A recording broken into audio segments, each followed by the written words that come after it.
Welcome back! I'm Teak the Gamer and this is Sonic Saturday.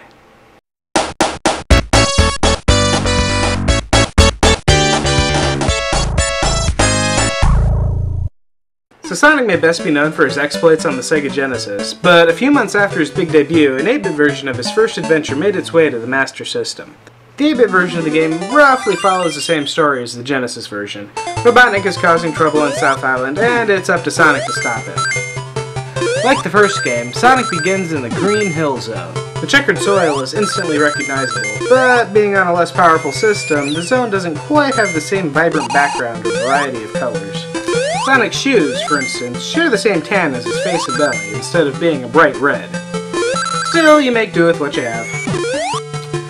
For the most part, Sonic's game mechanics are the same.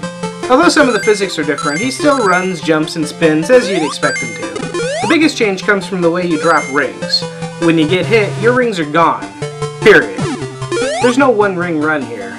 This adds an extra layer of difficulty to the game. Enemies are largely identical to their 16-bit counterparts. You still got laser wasps and roller bugs roaming around. They're just smaller.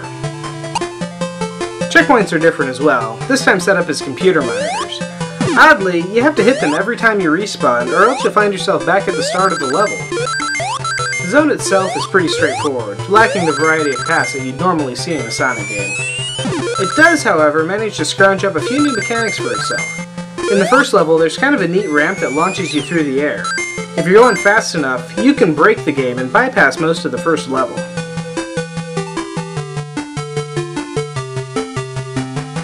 The spinning goal signs are different too. Depending on how well you do, they'll give you extra rings or send you into the bonus stage. The bonus stages aren't bad in this game. No Chaos Emeralds in here, just a bouncy room filled with rings, extra lives, and continues. If you can get them and make it to the end before time runs out. Act 2 changes things up a bit, sending you underground where you have to navigate a simple maze and avoid some robo-crabs.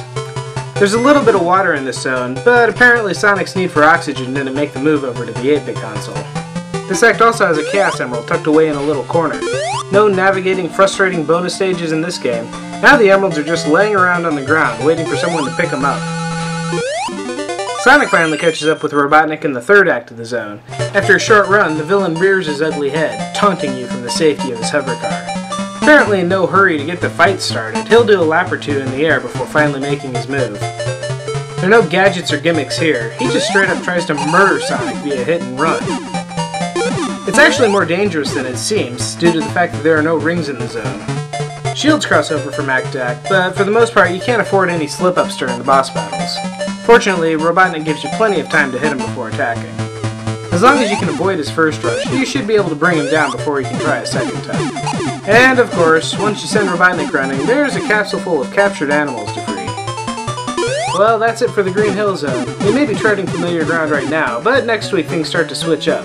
Tune in next time to find out how here on Sonic Saturday.